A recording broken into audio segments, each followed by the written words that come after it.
بلوچستان کے شہر کلات سے ہمارے گدروشیا پوائنٹ کے نمائندہ نائب اسرار مینگل کی رپورٹ کے مطابق ڈپٹی کمشنر کلات منیر احمد دورانی کے خصوصی احکامات کی روشنی میں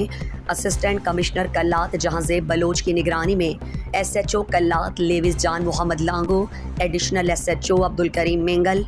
رسالدار علی احمد مینگل، انچارج لیوز چوکی میلبی احمد نواز، محمد اسماعیل اور دیگر لیوز جوانوں نے نیشنل ہائی وے میلبی چیک پوسٹ کے قریب کارروائی کرتے ہوئے 4 کوچ روک کر تلاشی لی، جس سے 700 کے قریب چینی کی بوریاں برآمد کر لی گئیں۔ چاروں کوچز اور برآمد ہونے والی چینی لیوز فورس نے اپنی تحویل میں لے لی ہے۔ واضح رہے کہ اسمگلر یہ چینی بیرونی ملک لے جا رہے تھے۔ اسسٹنٹ کمشنر کلات جہاں زیب بلوچ نے کہا، اسمگلروں اور دیگر جرائم پیشہ عناصر کے خلاف کارروائیاں جاری رہیں گی۔ مزید دلچسپ معلومات اور خبروں سے آگاہ ہونے کے لیے Gedrosia point Facebook page, Instagram, Twitter کو فالو اور یوٹیوب چینل کو سبسکرائب کریں۔ بیل آئیکن بٹن دبانا نہ بھولیں